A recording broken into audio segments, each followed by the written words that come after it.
यानी भाई wire conduct कर ही नहीं सकती इलेक्ट्रिसिटी अगर वो फ्री इलेक्ट्रॉन ना दे।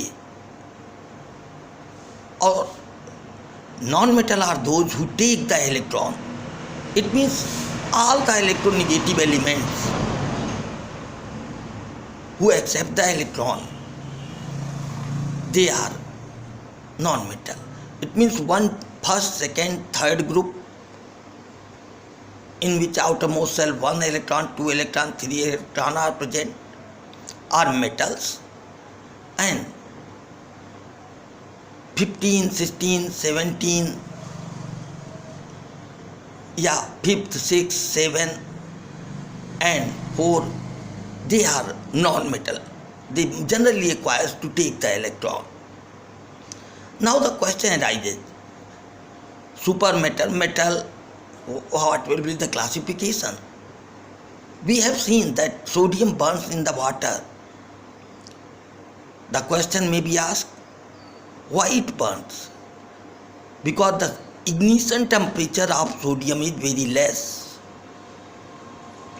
Now, second question it is asked, why Mg and other are behaving,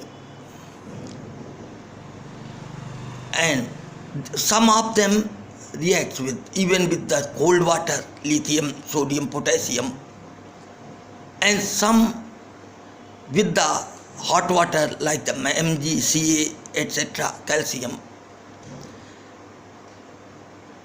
aluminium. And now come to those who are in the,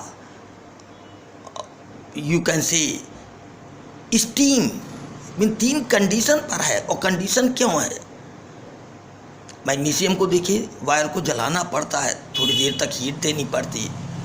यानी अगर 3 डिग्री सेंटीग्रेड है किसकी, सोडियम की इग्निशन टेम्परेचर, तो वो तो तुरंत पानी में पड़ते ही, चाहे वो चिल्ड वाटर हो, तुरंत जलना चालू कर देगा।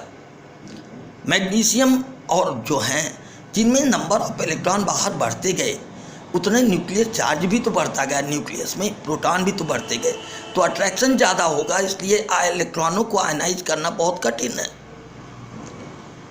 और इस ग्राउंड पर एल्युमिनियम और Mg ये इलेक्ट्रॉन जल्दी नहीं निकाल पाते। फर्स्ट इलेक्ट्रॉन तो निकाल लेंगे, लेकिन सेकेंड आयनाइजेशन पोटेंशियल बहुत अधिक होगा, यानी सेकेंड इलेक्ट्रॉन को निकालना बहुत कठिन होगा। इसलिए लिथियम Na के फर्स्ट ग्रुप के जो एल्कली मेटल्स हैं वो सबसे ज़्यादा रिएक्टिव होते हैं, वह इवन वाटर के साथ भी। लेकिन 3 कैटेगरी हो गई वाटर से रिएक्शन की भी मेटल की। एक कोल्ड वाटर,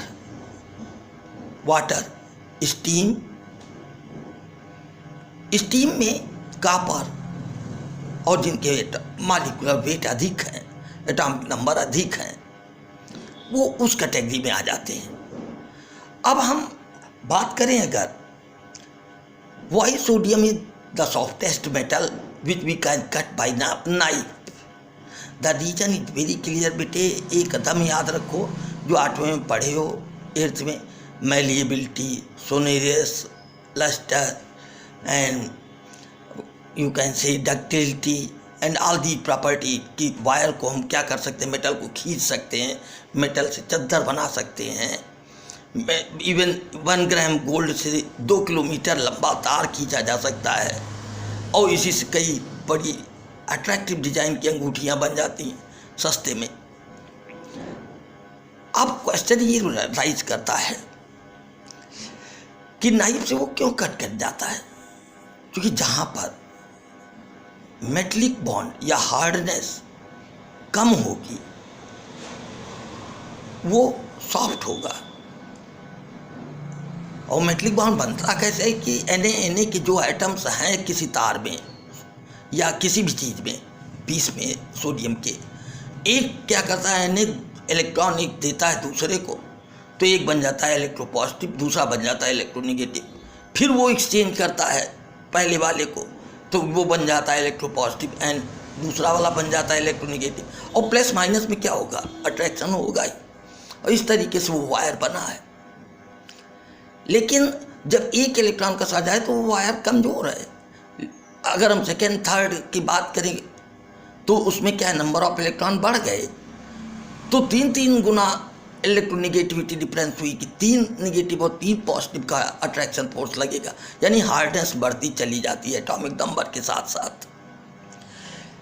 इसीलिए देखिए, सोडियम को नाइफ से काट सकते हैं, उससे थोड़ा सा हार्ड बचा कौन, पोटेशियम, और उससे भी हार्ड हुआ मैग्नीशियम। मैग्नीशियम को जलाना पड़ता है, यानी नियर अबाउट 37 डिग्री सेंटीग्रेड पर वो जलता है।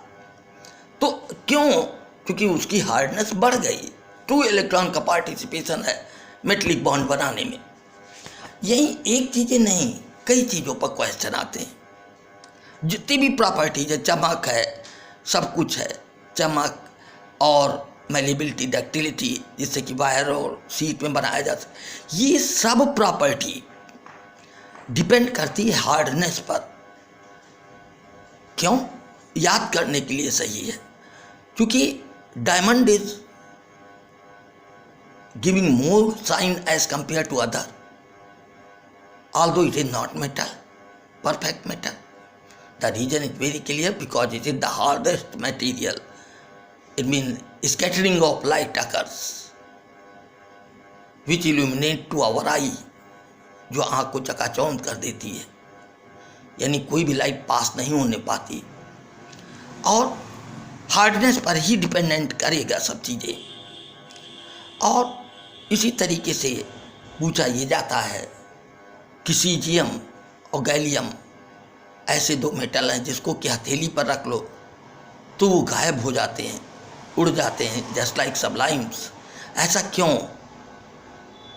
क्योंकि इग्निशन टेम्परेचर उनका बहुत कम है, बॉइलिंग मेल्टिंग पॉइंट बहुत कम है। और ये कम क्यों है, क्योंकि मेटलिक बॉन्ड उनका वीक होगा, बहुत ज़्यादा स्ट्रांग नहीं होगा। अब इसी तरीके से हम सोचते चले जाएं, copper, silver, gold Nobel metal माने गए, जो नीचे रखे गए पीरियाडिक टेबल में, रिएक्टिविटी सीरीज में, क्योंकि ये रिएक्शन किसी से नहीं करते। अदरवाइज सोने की अंगूठी पहनता आदमी, वो कल तक गायब हो जाती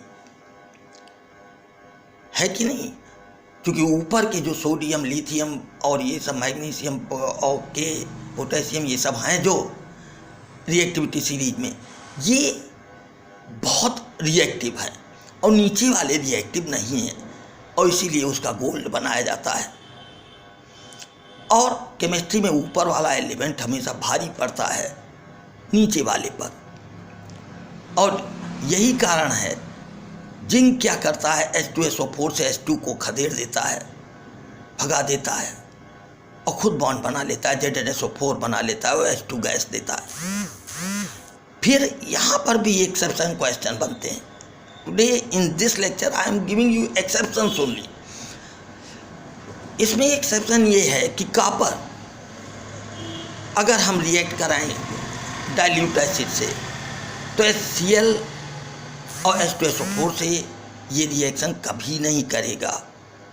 और जब कॉपर रिएक्शन करता है कंसनट्रेट HNO3 से यानी नाइट्रिक एसिड से, तो नाइट्रिक एसिड बेटा याद रखना कि यह ऑक्सीजन देता है और HNO2 देता है, यानी HNO3 टूट जाता है 2 हिस्से में, HNO2 और O यानी ऑक्सीडाइजिंग एजेंट।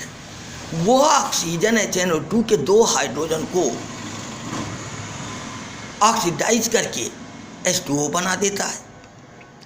तो यहाँ पर हाइड्रोजन नहीं निकलेगा, डिस्प्लेसमेंट प्रोडक्ट। जबकि होता क्या है, यही तो पढ़े हैं आप कि एसिड से जब कोई मेटल रिएक्ट करता है तो हाइड्रोजन गैस देता है और साल्ट बनता है, लेकिन यहाँ साल्ट नहीं बनेगा, यहाँ वाटर बनेगा। और Cu नाइट्रेट, क्यूप्रस नाइट्रेट निकलेगी जिसके कारण, और NO2 गैस निकलेगी जिसके कारण रेडिश ब्राउन कलर की वेपर उठती है। ये कॉपर की पहचान है। जबकि कॉपर के को ये माना गया है क्योंकि Zn से नीचे है, यानी रिएक्टिव कम है, इस ग्राउंड पर ये H2SO4 से हाइड्रोजन को और HCl से H को कभी नहीं हटा सकता। लेकिन जब HNO3 से रिएक्शन कराएंगे तो ये पॉसिबल है कि वो रिएक्शन करेगा, लेकिन डिस्प्लेसमेंट प्रोडक्ट क्यूप्रस नाइट्रेट होगा, NO2 होगा और H2O होगा इंस्टेड ऑफ H2। याद रखिए, और वही जो NO2 है उसी की वेपर उठती है रेड कलर की।